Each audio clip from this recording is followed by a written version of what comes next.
Hello, my dear student. I'm Seema Narwan. This is video for EMRS students, PGT Commerce, and other competitive exam students like DSSP, PGT Commerce, HTET PGT Commerce, KVS PGT Commerce, या MBS PGT. So let's start the video.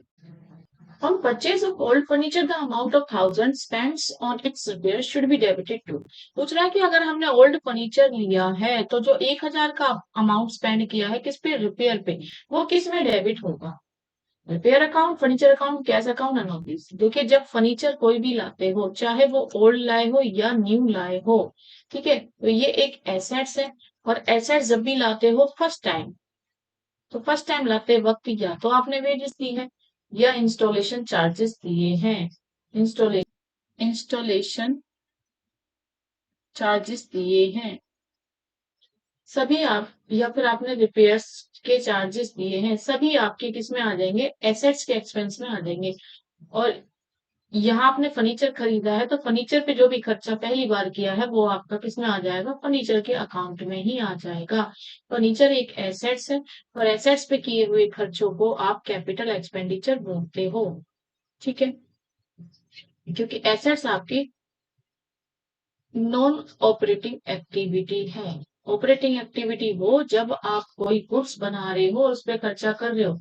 Goods पे अगर कुछ खर्चा करते हो, बेच रहे हो, बना रहे हो, तो वो रेवेन्यू में आ जाता ऑपरेटिंग एक्टिविटी पे। और वहीं आप एसेट्स पे खर्चा कर रहे हो, नॉन ऑपरेटिंग एक्टिविटीज पे खर्चा कर रहे हो, तो वो कैपिटल में आ जाएगा।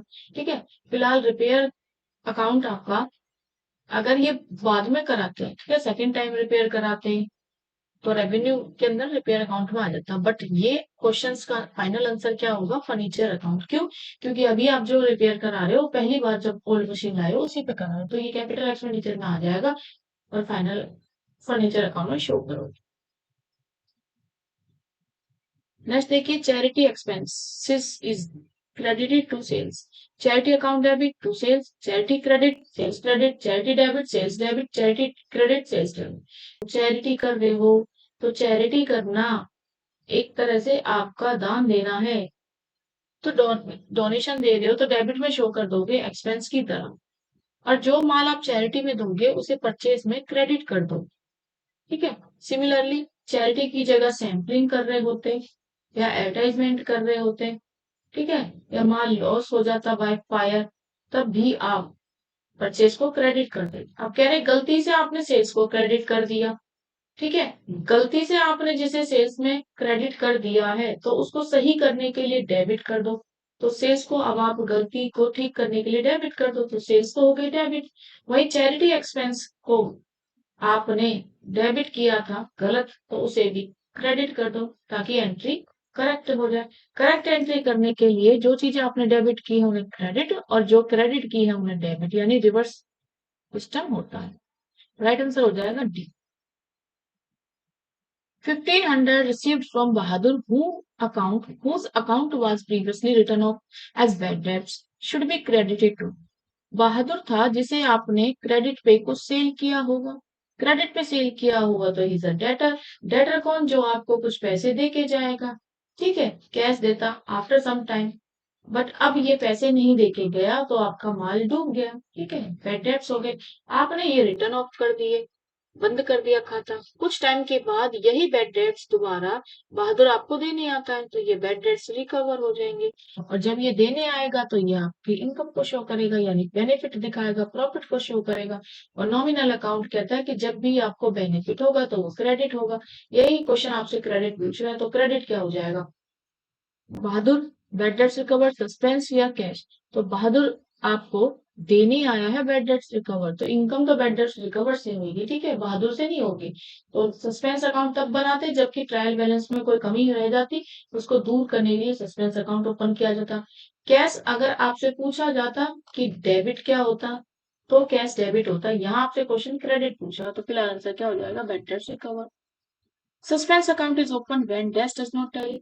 सस्पेंस अकाउंट तब ओपन किया जाता है जब क्या मैच नहीं करता? Balance sheet, trial balance, profit and loss या ट्रेडिंग। तो जब ट्रायल बैलेंस ऐसे बनाते हैं, ट्रायल बैलेंस में ये आपकी डेबिट साइड होती है, ये आपकी क्रेडिट साइड होती है। तो जब आपका दोनों टोटल बैलेंस इक्वल नहीं आता, सपोज करो यहाँ 1 लाख है, यहाँ पे 50,000 आ रहा है, तो जो कमी रह रही है उसको आप सस्पेंस में डाल देते हो ताकि आपके जो बैलेंस है वो टैली कर जाए, यानी यहाँ भी इक्वल 1 लाख हो जाए।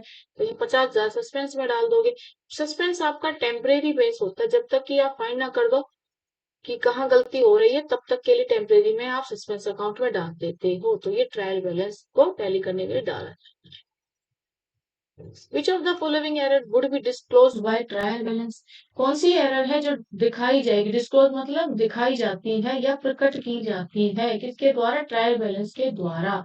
Selling expense have debited to sales account. अगर आपने सेलिंग एक्सपेंस को सेल्स में डाल दिया है तो इस एरर को क्या ट्रायल बैलेंस शो करेगा? नहीं करेगा। क्रेडिट सेल्स 2500 की है लेकिन दोनों साइड अपना काउंटर पर 250 रुपए लिख दिया, यहाँ भी 250 लिख दिया, यहाँ भी 250 लिख दिया, ट्रायल बैलेंस तो टोटल हो ही जाएगा, उससे भी कोई फर्क नहीं पड़ने वाला। चेक 5,000 का फ्रॉम राम से एंटर कर दिया श्याम अकाउंट में, तो ये आपकी एरर डिस्क्लोज की जाएगी ट्रायल बैलेंस में। ठीक है, क्योंकि राम का अकाउंट का चेक है जो कि आप श्याम के में डाल रहे हो, तो जिसकी वजह से ट्रायल बैलेंस इसे डिस्क्लोज कर देगा। परचेज है 3500 का, ओमिटेड, दोनों तरफ 3500 लिखना भूल गए, ना यहाँ लिखा ना यहाँ लिखा, तो इससे भी कोई असर नहीं पड़ेगा, ट्रायल बैलेंस तो टैली हो जाएगा यानी मैच हो जाएगा। ठीक है, राइट आंसर क्या हो जाएगा आपका? सी। सी किस तरह की एरर है? सी आपकी कमीशन एरर है। और जब भी बात कमीशन एरर की आती है, चाहे आपने रिकॉर्डिंग, ठीक है, रिकॉर्डिंग मतलब जर्नल पोस्टिंग गलत की हो या पोस्टिंग गलत की हो, ठीक है, या आपने कास्टिंग गलत की हो, कास्टिंग मतलब टोटल गलत किया हो, ये सब आपके आते हैं कमीशन एरर, और कमीशन एरर पे ट्रायल बैलेंस हमने डिस्क्लोज करता है।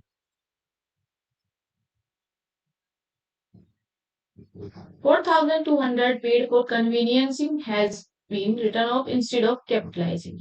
Convenience होता है एक तरह से आपके ट्रेवलिंग, ठीक है, ट्रेवलिंग एक्सपेंस, और एक्सपेंस है कुछ किराया पे किया है, तो नॉमिनल अकाउंट क्या कहता है? नॉमिनल अकाउंट कहता है कि ये सारे एक्सपेंस को डेबिट कर दो, ठीक है, और ये जो डेबिट किया है ये आपका रेवेन्यू एक्सपेंडिचर है।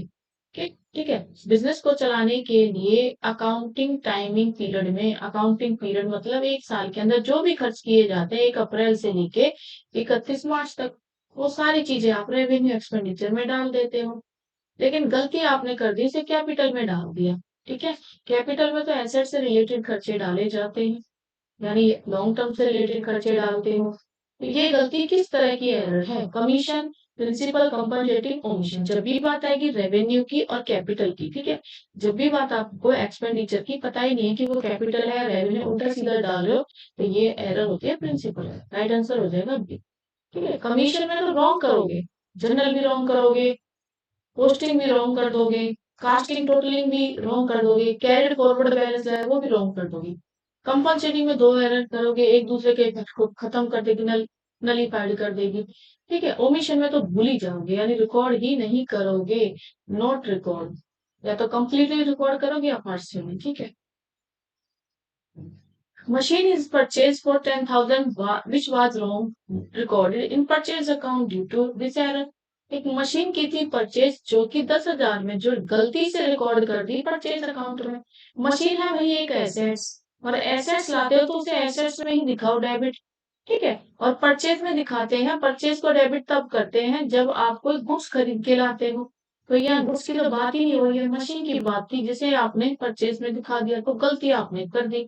अब गलती करने के बाद पूछ रहा है कि trial balance will show difference to 10,000, 10,000 का ट्रायल बैलेंस गलती दिखाएगा। आप चाहे इसे परचेज में करो, चाहे आप इसे मशीनरी में करो, टोटल तो आपने 10,000 का ठीक किया है, अमाउंट तो ठीक ही शो किया, तो 10,000 की वजह से टोटल तो मैच हो ही जाएगा। मशीन होता तो भी डेबिट में लिख रहे हो, परचेज तो भी डेबिट, तो इससे अंतर तो कोई नहीं आएगा। Trial balance will show the difference 20,000, नहीं, अमाउंट तो ठीक ही मैच हो गए, 5,000 की भी बात है, तो कोई भी डिफरेंस नहीं आएगा। Trial balance will not show any difference. ठीक है, ये आपने प्रिंसिपल एरर कर दी है। गुड्स के खर्चों को रेवेन्यू बोलते हैं और इसके मशीन के खर्चों को कैपिटल बोलते हैं, और प्रिंसिपल एरर कर दो तो उसके बाद ट्रायल बैलेंस पे कोई भी असर नहीं पड़ता, मैच तो वो टोटल हो ही जाएगा। ठीक है, एक्यूरेसी बेस पे तो वो ठीक शो करेगा, तो कोई भी डिफरेंस नहीं शो करेगा। Purchase of office furniture, office furniture है तो एसेट्स है, 1200 का लाएगा, डेबिट कर दिया है जनरल एक्सपेंसेस में। फिर से वही गलती, जनरल एक्सपेंसेस होते हैं आपके हर साल किए जाने वाले रेवेन्यू एक्सपेंडिचर खर्चे, ठीक है। और इसको कर दिया है आपने गलती से एसेट्स में। एसेट्स पे किया हुआ खर्चा होता है कैपिटल एक्सपेंडिचर। तो जब जनरल एंट्री में रेवेन्यू और कैपिटल की बातें आए तो क्या कैसी गलती है, तो भाई एरर ऑफ प्रिंसिपल है। क्लरिकल एरर में तो अमाउंट से रिलेटेड होता है, अमाउंट से, जैसे 1200 की वजह 1500 कुछ हो जाता। ओमिशन में रिकॉर्ड ही नहीं करते, नोट रिकॉर्ड, या तो हाफ रिकॉर्ड करते, पार्शियल रिकॉर्ड कर देते, या फिर पार्सल कंप्लीटली ही रिकॉर्ड नहीं करते, ठीक है। नन ऑफ दीज में हो ही नहीं सकता, तो बचा क्या, बी राइट आंसर हो जाएगा। Which of the following error will not affect the trial balance, कौन सा ट्रायल बैलेंस को अफेक्ट नहीं करेगा? Wrong balancing of an account, wrong totalling of an account, omission of an account from the trial balance. देखिए wrong balancing करो तो ये भी क्या है, कमीशन एरर है, और कमीशन एरर हमेशा ट्रायल बैलेंस को अफेक्ट करती ही है। रॉन्ग टोटलिंग करो, ठीक है, तो भी ये कमीशन एरर है, और कमीशन एरर अफेक्ट करती है। क्वेश्चन नॉट अफेक्ट पूछ रहा है। Writing an amount in the wrong account, wrong की जगह यहाँ पे अगर राइट अकाउंट होता but on the correct side, और यहाँ करेक्ट साइड की जगह रॉन्ग साइड होता, तो ये कमीशन एरर होती, जो कि इसे ट्रायल बैलेंस को अफेक्ट नहीं करती। बट क्योंकि यहाँ पे गलत लिख दिया है, रॉन्ग, राइट की जगह रॉन्ग लिखा हुआ है और यहाँ करेक्ट लिखा हुआ है, तो ये कमीशन एरर नहीं होने की वजह से ये नॉट अफेक्ट करेगा ट्रायल बैलेंस को। ओमिशन अगर आपका कंप्लीट होता, क्लियर नहीं है ओमिशन कैसा है, omission of an account from the trial balance, तो अगर ये हुआ पार्शल तो ये तो ट्रायल बैलेंस को अफेक्ट करेगा, ठीक है। क्लियरिटी ना होने की वजह से सी ऑप्शन नहीं हो सकता, बचा क्या, डी क्लियर है बिल्कुल, तो डी को प्रेफर करेंगे, राइट आंसर डी हो जाएगा। Trial balance is prepare to check, trial balance किसे चेक करने के लिए बनाया जाता है? Arithmetic accuracy of books, honesty of the management, accuracy of the book keeper, financial position. तो ट्रायल बैलेंस हमेशा अर्थमेटिकल, अर्थमेटिकल मतलब कि दोनों साइड का टोटल जो है इक्वल है या नहीं, ठीक है, मैथमेटिकल कैलकुलेशन को देखने के लिए किया जाता है।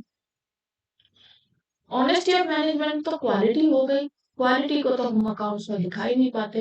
Accuracy of book keeper, book keeper जो बुक बना रहा है उसकी एक्यूरेसी की बात है, तो ये भी ट्रायल बैलेंस नहीं शो करता। फाइनेंशियल पोजीशन तो आपकी बैलेंस शीट होती है, ठीक है, और ट्रायल बैलेंस तो बैलेंस शीट से पहले ही बनता है, और ट्रायल बैलेंस के बेस पे बैलेंस शीट बनती है, तो ये भी नहीं हो सकता।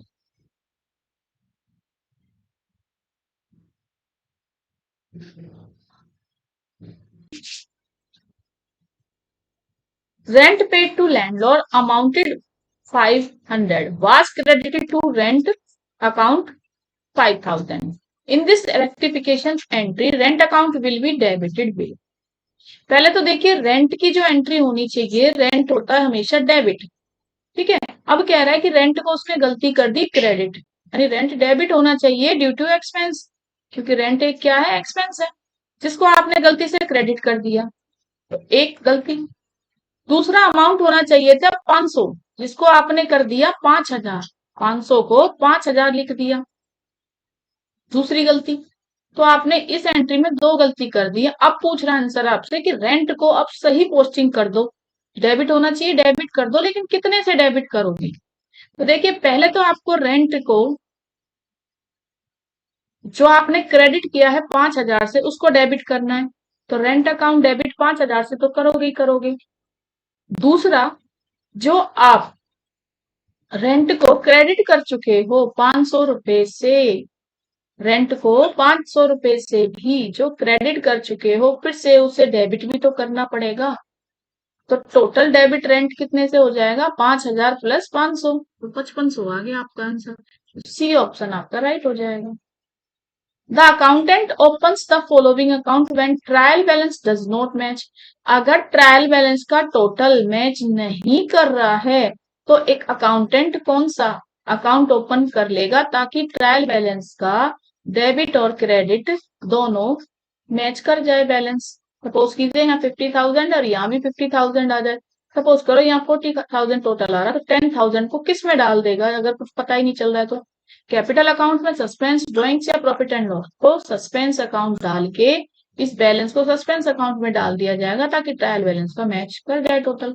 तो राइट आंसर आपका बी हो जाएगा। ठीक है, ड्राइंग्स तो आपको पता ही है, पर्सनल यूज से आप देख लेते हो। प्रॉफिट एंड लॉस अकाउंट आपको पता ही है, इनडायरेक्ट एक्सपेंसेस को लेस करने के बाद जब आप नेट प्रॉफिट निकालते हो। ठीक है, कैपिटल अकाउंट जब आप कैश या कैपिटल पैसा इन्वेस्ट करते हो बिजनेस में। Trial balance of facilitates the preparation of, trial balance आप क्यों बनाते हो, वो आपको क्या फैसिलिटेट करता है, उसकी हेल्प से आप क्या बना पाओगे। Trading account only, PNL account only, balance sheet या फाइनल अकाउंट। तो देखिए ट्रायल बैलेंस की हेल्प से आप फाइनल अकाउंट बना पाते हो, यानी कि ये तीनों अकाउंट बनते हैं फाइनल अकाउंट में। पहले नंबर पे ट्रेडिंग अकाउंट, दूसरे नंबर पे पीएनएल अकाउंट और तीसरे नंबर पे बैलेंस शीट। ये तीनों को ही आप बोलते हो फाइनल अकाउंट। ठीक है, तो फाइनल अकाउंट ट्रायल बैलेंस की हेल्प से बनता है। जैसे आपको जानते ही हो कि जर्नल की हेल्प से बनता है लेजर। ठीक है, और लेजर की हेल्प से बनते हैं ट्रायल बैलेंस, और ट्रायल बैलेंस की हेल्प से बनती है आपके फाइनल अकाउंट। और फाइनल अकाउंट में क्या क्या आ जाते हैं, सबसे पहले आप ट्रेडिंग अकाउंट बनाते हो ताकि आपको ग्रॉस प्रॉफिट और ग्रॉस लॉस पता चले, फिर पीएनएल अकाउंट बनाते हो ताकि आपको नेट प्रॉफिट और नेट लॉस पता चले, देन आप बनाते हो फाइनेंशियल पोजीशन जानने के लिए balance sheet. Right answer D. Preparation of trial balance helps in, अगर आप ट्रायल बैलेंस बना रहे हो तो आपकी हेल्प किस में होगी, जजिंग द फाइनेंशियल पोजीशन जानने के लिए, सिर्फ बैलेंस शीट को जज करने के लिए हेल्प मिलेगी। Locating errors of all type, या सभी तरह की एरर को ढूंढने में मदद मिलेगी, या प्रिपरेशन ऑफ फाइनल अकाउंट, या फिर नन ऑफ दिस। अभी पहले वाले क्वेश्चन में मैंने बताया कि ट्रायल बैलेंस हेल्प करता है फाइनल अकाउंट बनाने में, किसी को तो इंग्लिश में बोलते हैं प्रिपरेशन ऑफ फाइनल अकाउंट। तो सी आपका राइट आंसर हो गया। जज थोड़ी करेंगे हम, ना ही एरर ढूंढ रहे, एरर तो हम रेक्टिफिकेशन में ढूंढ चुके। ठीक है, तब हमने ट्रायल बैलेंस शीट ठीक बना दिया और उसके हेल्प से हम प्रिपरेशन कर देंगे किसकी, फाइनल अकाउंट की। फाइनल अकाउंट में तीन अकाउंट आते हैं, ट्रेडिंग अकाउंट पहले बनाओ नंबर पे, दूसरे नंबर पे पीएनएल अकाउंट बना लो, और तीसरे नंबर पे बना लो आप balance sheet. Error not showing by trial balance, कौन सी एरर है जो ट्रायल बैलेंस के द्वारा नहीं शो होगी, error of principal, compensatory error, error of complete omission, या ऑल ऑफ द अबव। तो जो कौन सी, तो चाहे आप प्रिंसिपल की एरर करो, कैपिटल वाले खर्चे को रेवेन्यू में डाल दो तो भी आपका टोटल मैच कर जाएगा। ठीक है, जैसे कि मैंने बताया मशीनरी अकाउंट के वेजेस को आप रिपेयर अकाउंट में डाल दो, रेवेन्यू में डाल दो तो भी मैच हो जाएगा। कंपनसेटरी एरर कर दो, ठीक है, एक गलती करी दूसरी गलती करी, ठीक है, तो वो भी आपकी मैच हो जाएगी, एक गलती दूसरी गलती को नलिफाइड कर देगी। और कंप्लीट ओमिशन, अगर कुछ रिकॉर्ड करना ही भूल गए हो तो भी ट्रायल बैलेंस का टोटल मैच कर जाएगा। All of the above right answer हो जाएगा। Which of the following statement is true, कौन सी बात सही है, error of recording is subsidy book does not affect trial balance. Subsidy book आपकी होती है, जैसे कि कोई जनरल प्रॉपर में एंट्री कर दी आपने, या कोई परचेज क्रेडिट पे करके लाई तो परचेज बुक, मैंने डिटेल में पढ़ाया हुआ, प्लेलिस्ट से मेरी वीडियो देख सकते हो सब्सिडी बुक की। कैश में लाई तो कैश बुक। कह रहा अगर यहाँ कोई गलती कर दी है तो क्या trial balance does not affect, तो ट्रायल बैलेंस अफेक्ट नहीं होगा, तो बिल्कुल सही बात है। अगर रिकॉर्डिंग में कोई एरर करी है सब्सिडी बुक की तो does not affect trial balance, तो ये अफेक्ट नहीं करती ट्रायल बैलेंस को। क्यों, क्योंकि अमाउंट तो आपने ठीक ही लिखे होंगे, मैटर नहीं करता कि आपने परचेज में लिखा है, परचेज बुक में लिखा है या कैश बुक में लिखा है। एरन टोटलिंग, टोटलिंग में अगर गड़बड़ होगी तब तो आप does not affect trial balance, तब तो ट्रायल बैलेंस अफेक्ट होता ही है, क्योंकि जो आपकी कमीशन एरर है वो तो ट्रायल बैलेंस को अफेक्ट करती है, तो ये तो नहीं हो सकता। Trial balance is a part of general और लेजर, जनरल लेजर का पार्ट नहीं है, लेजर के बाद बनाया जाता है, तो ये भी गलत है। Agreement of a trial balance is a conclusive proof that all transactions have been recording, तो ये प्रूफ की बात जहां भी होती है, प्रूफ तो एविडेंस, एविडेंस तो आप जानते ही हो कि वाउचर है। ठीक है, वाउचर, सोर्स ऑफ वाउचर को या सोर्स ऑफ डॉक्यूमेंट्स को एविडेंस बोलते हैं, तो ये बात भी गलत है। ट्रू आपसे पूछा है तो ये आपका राइट आंसर है।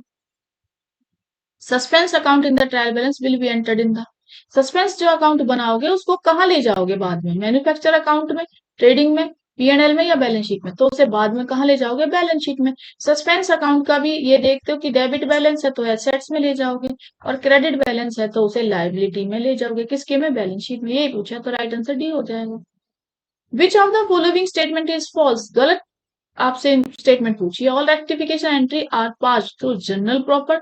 जो भी आप रेक्टिफिकेशन करोगे, सुधार करोगे, कहीं भी कोई गलती कर दी है आपने रिकॉर्डिंग में या जनरल एंट्री में, उसमें करेक्शन करने को बोलते हैं रेक्टिफिकेशन। और जब करोगे तो ये जनरल प्रॉपर में करोगे। जनरल प्रॉपर क्या है? एक सब्सिडी बुक है।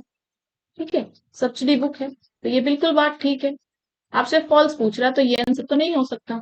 Suspense account is credited when the total of a trial balance do not agree. Suspense account तभी बनाया जाता है जब ट्रायल बैलेंस मैच नहीं करता। ये भी बिल्कुल ठीक बात है, ट्रू है। ये भी नहीं पूछ रहा, आपसे फॉल्स पूछ रहा है, तो ये भी रॉन्ग आंसर है। Trial balance is a prima fascia evidence of the accuracy of the book keeping. Book keeping में एविडेंस की बात है, तो अभी इससे पहले मैंने बताया, तो वाउचर की बात होती है। वाउचर जैसे कोई बिल हो गया, कैश मेमो हो गया, इन सब से एविडेंस मिलता है कि ट्रांजेक्शन हुई है या नहीं। तो ये आपको ट्रायल बैलेंस तो सिर्फ टोटल बताता है, तो ये गलत है और फॉल्स ही आपसे क्वेश्चन पूछ रहा है, तो राइट आंसर सी हो जाएगा। Trial balance can agree despite error. Trial balance match कर जाता है अगर उसके अंदर कोई गलती छुपी है तो ठीक है, बिल्कुल ठीक बात है। तो ट्रू बात है, तो ये सारी है, उन्हें पूछ ही नहीं रहा, आंसर आपसे फॉल्स मांग रहा है, तो फॉल्स सी है, सी राइट।